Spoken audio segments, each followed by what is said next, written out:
When I look at this, many things come to mind, but the first is sacrifice. The kind of sacrifice one man would make after embarking on a journey to one of the most dangerous places imaginable.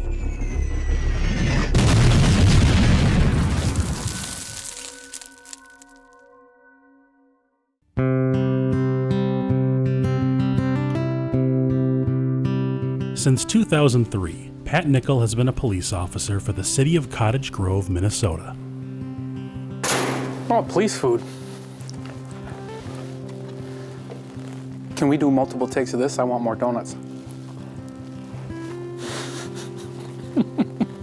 I've wanted to be a police officer really all my life. Or what I like most about being a police officer is just helping and being able to be there and help those that can't help themselves. Just the desire to help. Your two daughters are wearing their helmets, so we'd like to give them a couple certificates, one for each for a free cone at Dairy Queen.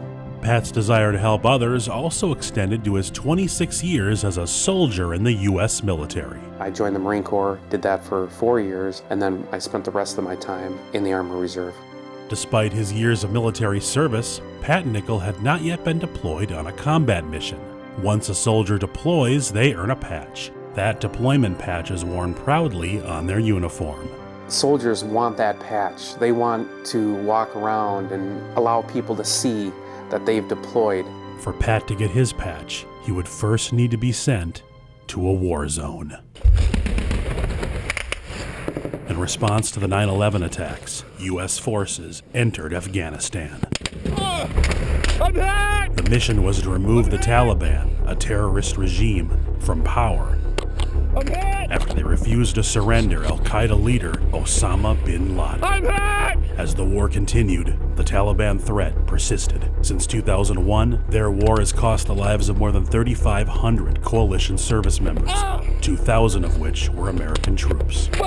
Tens of thousands of Afghan civilians have also been killed. The war in Afghanistan is now the longest armed conflict in our country's history. Help me! I'm hit! I'm hit! I'm hit!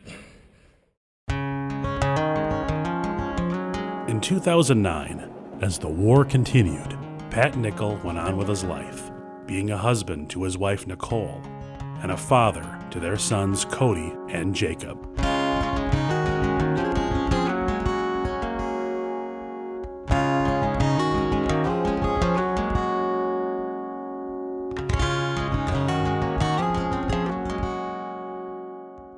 On May 25th, 2009, Pat received a call he'd never forget.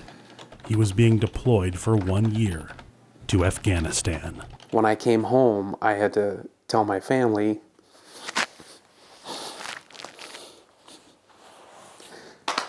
sorry.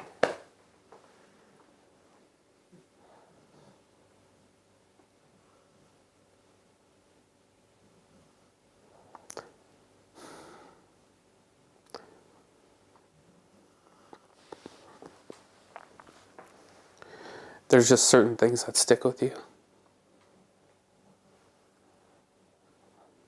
The hardest part for me to accept this, even though we go back to that patch, and I wanted to earn that patch, was to leave my family. It's not something that anybody wants to do, and knowing that I'm not going to be able to be there for them for that next year was just tough.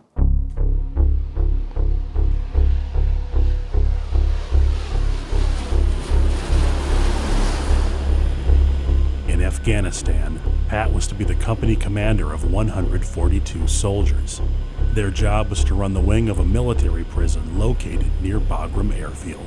The first time I felt my life was in danger was actually landing in Bagram. The pilots have to do this hasty landing. They'll go as low as they can to the point where they just have to drop and then flatten out for the landing. They do this because missile attacks and things like this. That was an eye-opener. Having the plane land the way it did made me realize, okay, we're not as safe as I hoped we were. That was day one, and welcome to Bagram.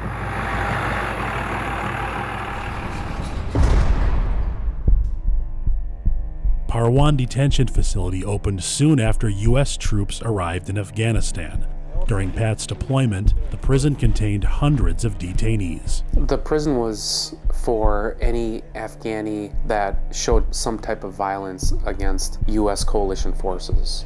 As a company commander, Pat's job was to oversee the Charlie Wing, which housed some of the most dangerous Taliban insurgents in Afghanistan. Those cell guards, in my opinion, had one of the toughest jobs over there.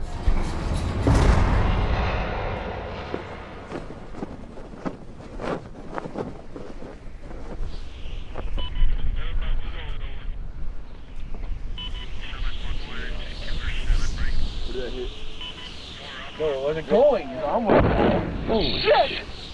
Where the fuck was that at? A mortar is a weapon that fires explosive shells at short-range targets. Damn. Get down. Soldiers at the prison were mortared regularly by Taliban insurgents. Damn. Right there. Oh, man. The threat was real, and it was, you just never knew when or where it was going to happen. There was a time where I was talking to my wife on the phone, and the mortar lands, and it was close. When the mortar came very close, I was afraid that after that, maybe they would get a little closer. I had trouble sleeping because I didn't know when another mortar would hit. We lived in tents for a year. Those tents are not gonna stop anything.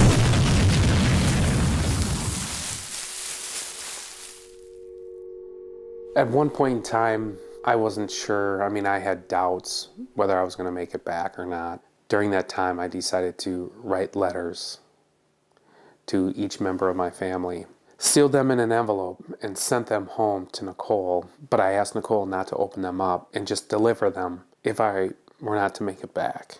The letters to Nicole and the boys were basically, I didn't want them to forget who I was, what I was doing, why I was there.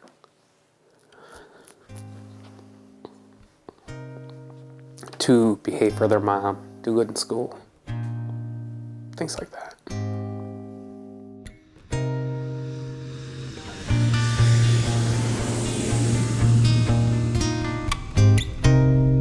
In February 2010, Pat took a 2-week leave to return home. This would be the first time he'd seen his family since he deployed several months earlier. Being able to see them for the first time was amazing. It was just full of joy. And of course, who wants to go back after you get to spend some time with their family? You start questioning things like, why am I going back? Why did I do this? Things like that.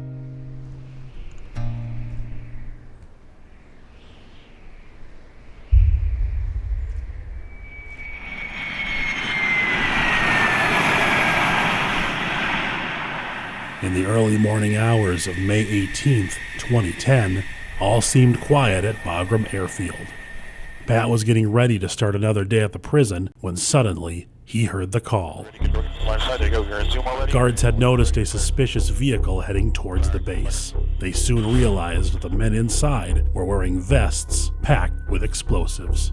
Before they got too close to the entrance, they were taken out by the guards.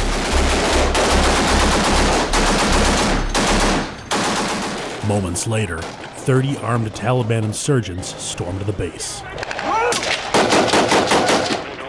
got a whole bunch of guys right there maneuvering. We'll be engaging. They were attacking the base all around.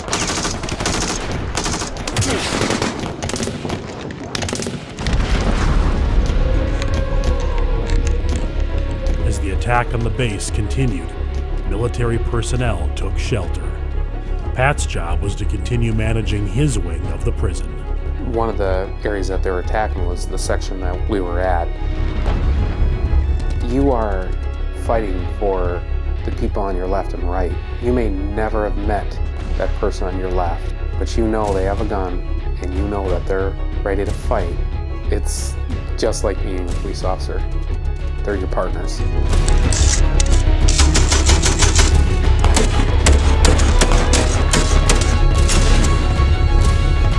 The Taliban assault was relentless, with no one anticipating their next move.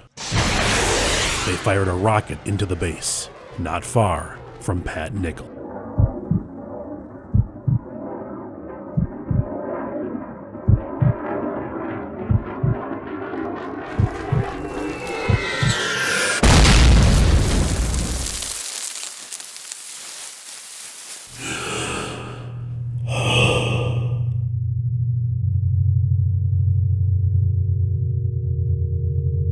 The rocket impacted a building 2 miles from the prison.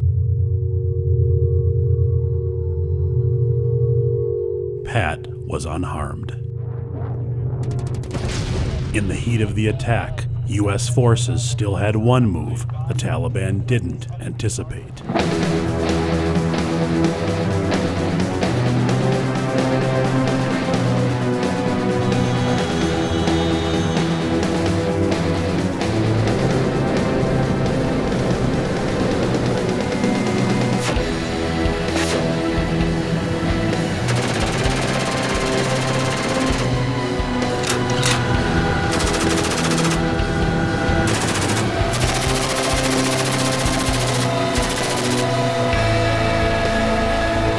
The Taliban retreated once U.S. helicopters advanced. 10 insurgents were killed in the battle. 9 U.S. troops were wounded, and 1 contractor was killed. The attack on Bagram airfield lasted several hours, with the enemy unsuccessful at breaching the base. After the battle was done and things settled down, I called my wife, and I was just ready to come home. It was time.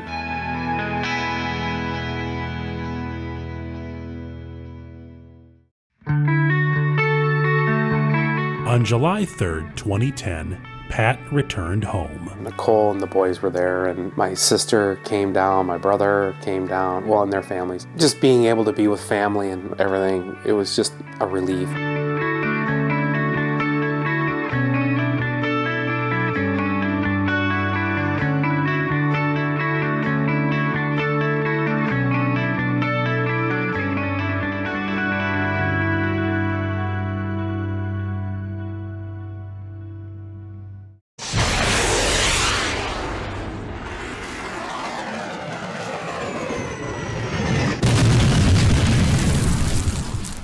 Life was a little tough when I got home. I do still have difficulty sleeping. I probably sleep 4 hours a night on average. I don't sleep well. That's been a problem. It stems from Afghanistan.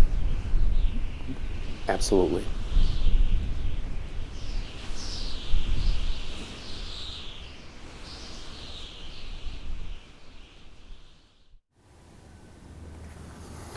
My last uniform, I got rid of all the others, but this is the deployment patch that I earned. The patch represents the 16th MP Brigade.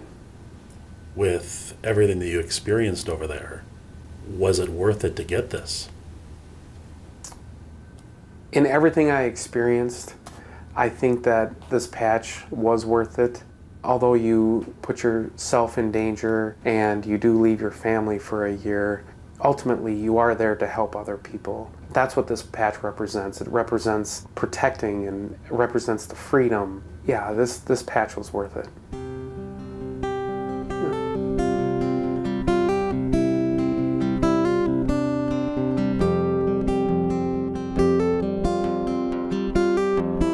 In 2016, after serving 2 deployments, Pat Nickle retired from the military.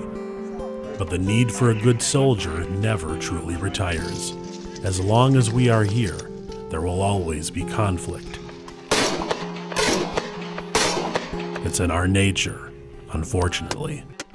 However, what is also in our nature is the enormous capacity for courage, to make the choice to do what's right when called upon. It's those individuals, coming from all walks of life, who are willing to put themselves in harm's way to defend something bigger than themselves. The sacrifices they are willing to make are immeasurable. They are truly a gift to all of us. When I look at this, Many things do come to mind, but the first will always be the sacrifices they make for us all.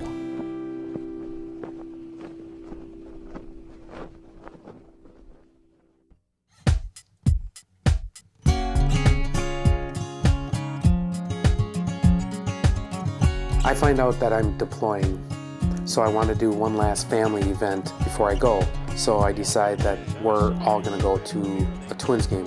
They were playing the White Sox. We were getting crushed, so they bring in Darren Masterani. Well, there we are, left field. Darren Masterani hits a fastball. Deep at the wall, that ball's out of here!